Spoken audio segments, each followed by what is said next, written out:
Hello guys, welcome back to Jaipur academy. तो यार अपन ने लाइंस एंड एंगल्स की अपन बात कर रहे थे, जहाँ पर अपन ने कुछ थ्योरम्स भी पढ़े हैं, जहाँ पर अपन ने कुछ ऑब्वियस चीजें भी देखी, वर्टिकली अपोजिट एंगल्स देखे, कॉम्प्लीमेंट्री एंगल, सप्लीमेंट्री एंगल। ठीक है ना, ये वाली अपन ने छोटी छोटी डेफिनेशन देखी थी। अब अपन इस वाले चैप्टर को आगे कंटिन्यू करते हैं। मेरा नाम ऋषिराज चौहान है। चलो यार स्टार्ट करते हैं बिना किसी टाइम पास के। ठीक है, अब अपन बोल रहे हैं lines parallel to the same line. अब ये काइंड ऑफ थ्योरम ही है कि lines which are parallel to the same line are parallel to each other. मतलब अगर मैं बोलूं कि भाई एल और एम पैरेलल है और एल और एन पैरेलल है, इसका मतलब क्या है, एम और एन भी आपस में पैरेलल होंगे। ठीक है ना, एल एम पैरेलल है और एल और एन पैरेलल है, तो इसका मतलब क्या है कि एम और एन भी पैरेलल है। अब अगर अपन इसका प्रूफ देख लेते, क्योंकि थ्योरम है तो अपन प्रूफ कर सकते हैं इसको। देखो, अगर मैं बोलूं कि ये वाला जो एंगल है, ठीक है ना, ये क्या है, ये वाली जो मैंने एक मान लिया कि एक ट्रावर्सल लाइन है टी, जो कि एल और एम और एन इन तीनों से ट्रावर्स हो रही है। तो मैं बोल रहा हूँ कि ये जो टी जो है, ये जो एल के साथ जो एंगल बना रही है, इसको मैं एंगल 1 बोल रहा हूँ। ठीक है ना, सिमिलरली एम के साथ जो बना रही है वो एंगल 2, और सिमिलरली एंगल 3। ठीक है ना, तो अगर एल और एम पैरेलल है, ये इसमें गिवन है कि हाँ एल और एम पैरेलल है और एल और एन पैरेलल है, तो मेरे को प्रूफ करना है एम और एन पैरेलल है। ठीक है, तो अगर अगर एल और एन पैरेलल है, एम पैरेलल है, तो इसका मतलब क्या है, angle 1 is equal to angle 2। क्यों? Corresponding angle. ठीक है, तो आप देख लेना। ठीक है ना, corresponding angles of parallel lines. तो एंगल 1 और एंगल 2 बराबर है। सिमिलरली अगर मैं देखूंगा तो एंगल 1 और एंगल 3 भी बराबर आ जाएंगे। क्यों? सेम रीजन, क्योंकि एल और एन पैरेलल है और ये वाले जो दो एंगल्स हैं ये करस्पॉन्डिंग एंगल्स हैं, corresponding angles of the same side. Similarly अब अगर मैं देखूं तो देखो, एंगल 1 एंगल 2 के बराबर है, एंगल 1 एंगल 3 के बराबर है। तो अपन एक्सियम 1 अपने को पता ही है, क्या है कि things which are equal to the same thing, things 2 और 3 are equal to the same thing at is 1 are equal to one another. इसका मतलब क्या है, एंगल 2 और एंगल 3 भी इक्वल हो गए। अब क्योंकि एंगल 2 और एंगल 3 जो है करस्पॉन्डिंग एंगल्स हैं एम और एन के, therefore we can say that M is parallel to N. अब इसका जो लिखने का तरीका है वो एक बार आप इधर देख लेना। यहाँ भाई एंगल 1 एंगल 2 और एंगल 1 एंगल 3 बराबर है। क्यों? क्योंकि करस्पॉन्डिंग एंगल्स हैं। सो एंगल 2 और एंगल 3 बराबर हो गए, किससे? एक्सियम 1 से। तो अब अपन बोल रहे हैं कि एंगल 2 और एंगल 3 जो है वो करस्पॉन्डिंग एंगल्स हैं और वो इक्वल है। Therefore we can say that M और एन पैरेलल है। कैसे?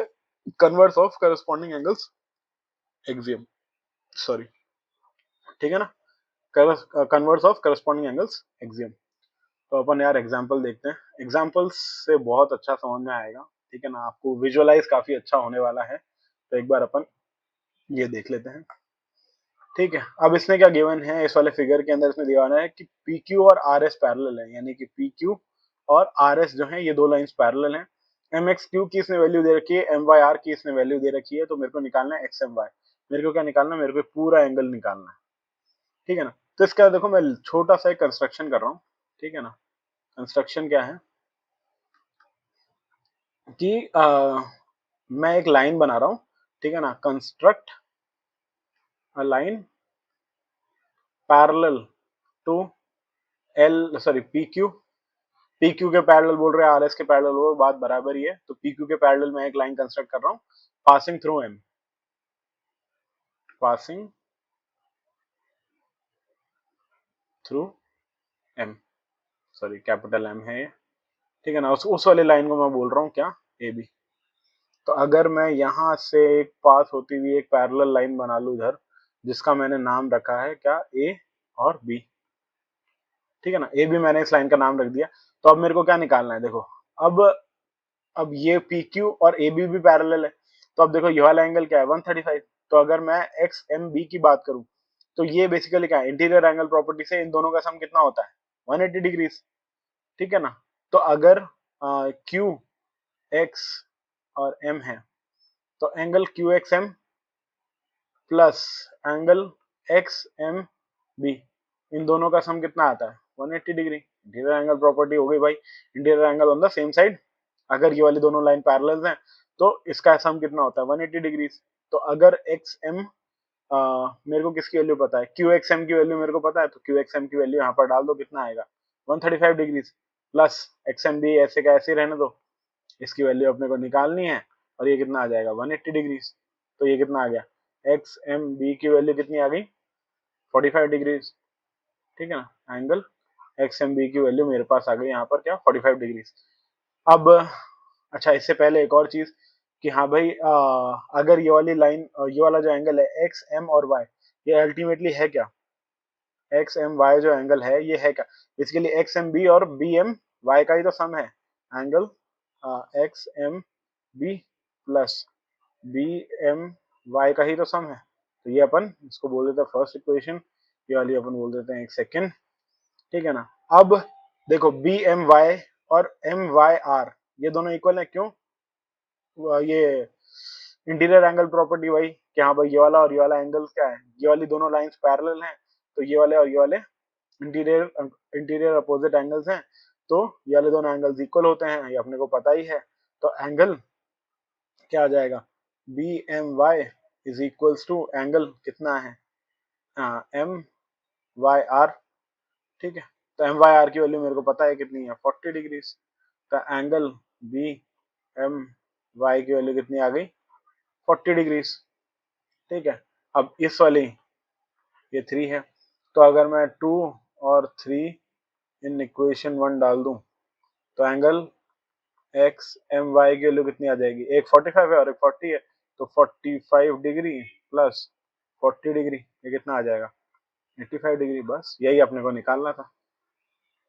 होप आपको समझ में आया होगा, कोई डाउट आए तो मेरे को यार कमेंट सेक्शन में बताना। अब अपन एग्जांपल 5 देख लेते हैं।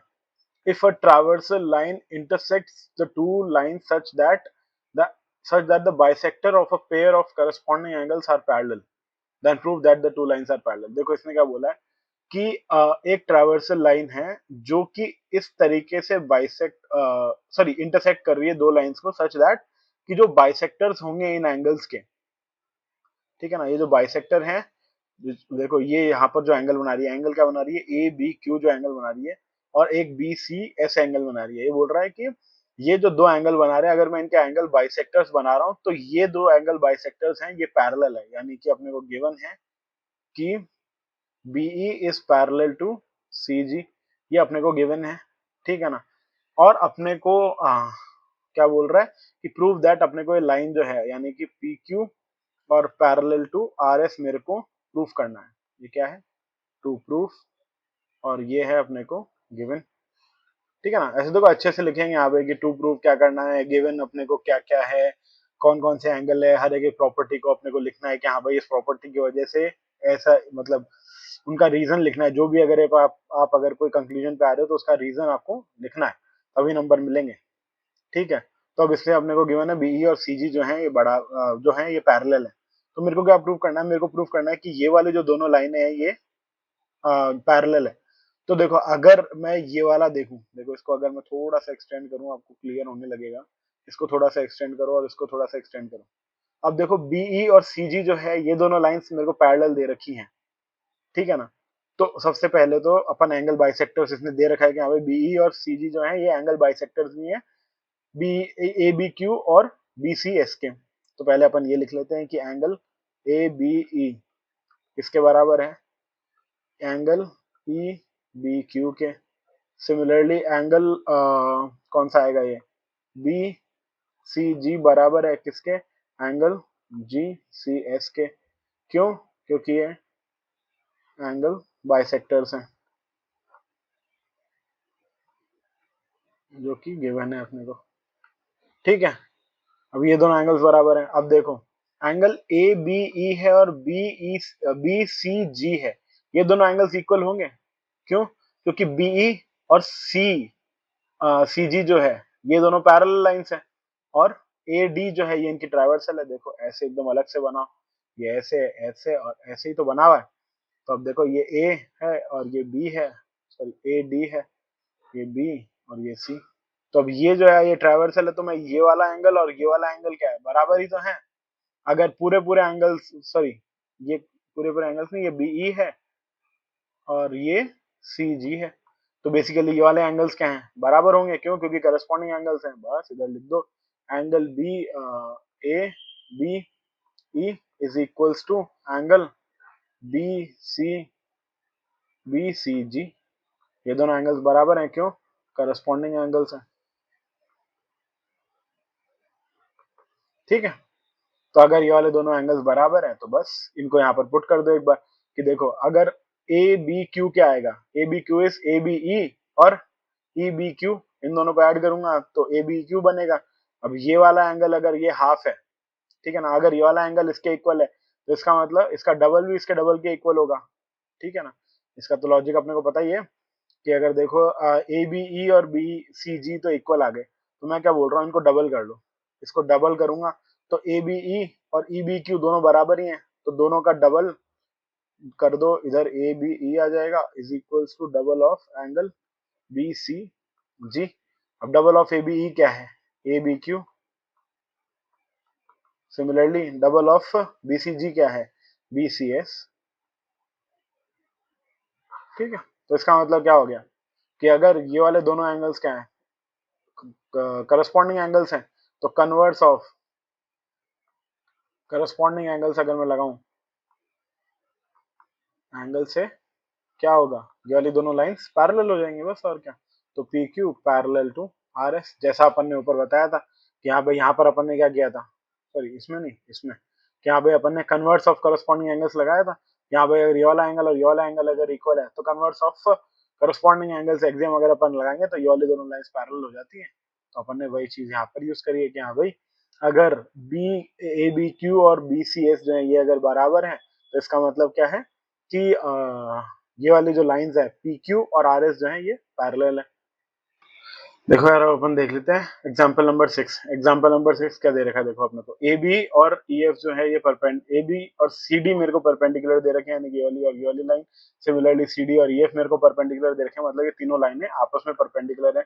ये अपन ने अभी अभी पढ़ा था कि इफ टू लाइंस, ये A B perpendicular to C D है और sorry C D perpendicular to E F है, तो मैं क्या लिख सकता हूँ, A B perpendicular to E F. क्यों, ये अपन ने थ्योरम देखी थी, थ्योरम कि हाँ भाई if two lines are perpendicular to the same line then they are perpendicular to each other, ठीक है ना। तो अभी वाला इसके अंदर अपने को ये दे रखा है, ए इज परपेंडिकुलर टू ई ए जो है ये परपेंडिकुलर टू ए बी है और बी ई एफ की मेरे को वैल्यू दे रखी है एक्स वाई जेड, पूछा सॉरी पूछा गया है। तो अगर ए बी मेरे को परपेंडिकुलर दे रखी है इसके, सॉरी ई एफ जो ई ए जो है परपेंडिकुलर दे रखी है ए बी के, तो अगर मैं इंटीरियर एंगल प्रॉपर्टी लगाऊं तो देखो angle E A B plus angle कौन सा है ये A E F, A E F, इन दोनों एंगल्स का सम कितना आता है 180 डिग्री, इंटीरियर एंगल प्रॉपर्टी, ठीक है ना। इंटीरियर एंगल प्रॉपर्टी, तो इसका अगर देखो किसकी वैल्यू मेरे को दे रखी है, ई ए बी की जो वैल्यू मेरे को दे रखी है, ई ए बी की वैल्यू मेरे को कितनी दे रखी है 90 डिग्री, ठीक है ना। तो A E F is equals to 180 degree. तो angle angle A E F की क्या वैल्यू आ जाएगी 90 डिग्री, ठीक है ना। इसको उधर ले जाओ तो 90 डिग्री आ गई। अब देखो angle A E F ultimately है क्या, एंगल ए ई एफ है क्या, angle A E B plus angle B E F, ठीक है ना। ये कितना दे रखा है मेरे को 90 डिग्री। अब बी ई एफ की वैल्यू मेरे को कितनी दे रखी है 55, तो एंगल ए ई बी की वैल्यू कितनी आ गई 90 डिग्री माइनस 55 डिग्री, कितना आएगा 75 85 यानी कि 35 डिग्री। तो एंगल ए ई बी की वैल्यू तो अपन ने निकाल दी जो कि है z, ठीक है। आई होप आपको ये वाली पार्ट समझ में आ गया होगा। अब अपने को देखो y और z निकालना है। अब अपने को ये तो पता ही है कि y और x की, सॉरी x और y की जो वैल्यू है ये दोनों बराबर ही है, क्यों, क्योंकि ये दोनों करस्पॉन्डिंग एंगल्स हैं पैरेलल लाइंस के, ए बी और सी डी पैरेलल हैं और ये करस्पॉन्डिंग एंगल्स हैं, ठीक है। अब देखो अगर ये वाला एंगल, अब ये बी ई बहुत सारे तरीके हैं, देखो सबके अपने अपने तरीके हो सकते हैं कि हाँ भाई ये वाले दोनों इंटीरियर एंगल्स हैं तो अगर ये 55 है तो इस वाले का कितना आएगा 180 माइनस 55 कर लो। अगर आपकी वो इच्छा नहीं है तो देखो ये 90 डिग्री है, ये जेड है, तो ये वाला एंगल क्या आएगा, मतलब तीनों एंगल्स का सम, ये एक ट्राइंगल बन रहा है ए बी ई एक ट्राइंगल है, तो इसका सम कितना आएगा 90 डिग्री प्लस जेड, ये क्या, और ये वाला जो एंगल है इन तीनों का सम कितना आएगा 180 डिग्री, क्योंकि यहाँ पे तीनों का वो है। और ये वाला एंगल कितना आएगा 180 माइनस जो भी ये वाला एंगल आएगा, तो चाहे आप ऐसे निकाल लो चाहे आप ऐसे निकालो, डजेंट मैटर। तो अपन निकाल लेते हैं सिंपली ऐसे ही कि ये 55 प्लस वाई की जो वैल्यू आएगी, ठीक है ना। Angle B E F plus Y की जो वैल्यू आएगी ये कितनी आएगी, 180 आएगी। ठीक है ना। तो मैं डायरेक्टली वाई की वैल्यू निकालूंगा तो ये कितना आ जाएगा, 180 डिग्री माइनस 55 डिग्री, कितना आएगा ये 5 8 2 और ये 125 डिग्री। तो एंगल एक्स और एंगल वाई की दोनों की जो वैल्यू आएगी वो आएगी 125 डिग्री। ठीक है ना।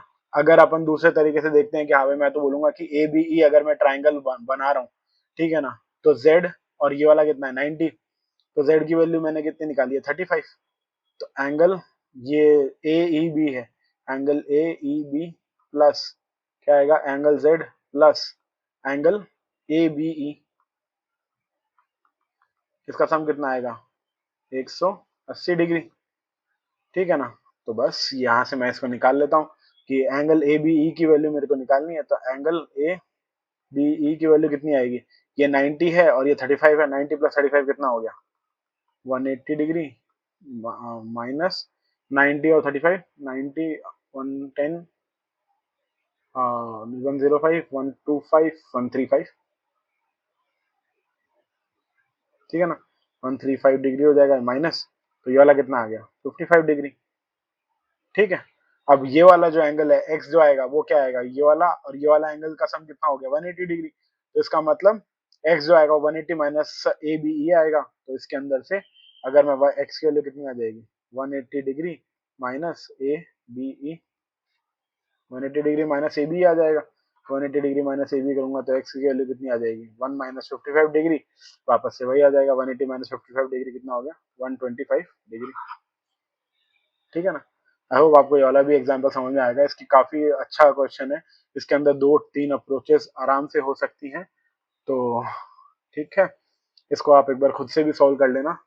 आई होप आपको ये वाला क्वेश्चन समझ में आ गया होगा। कोई भी अगर आपको डाउट है तो मेरे को कमेंट सेक्शन में जरूर बताएं और चैनल पर नए हैं तो सब्सक्राइब करें। तब तक के लिए टाटा।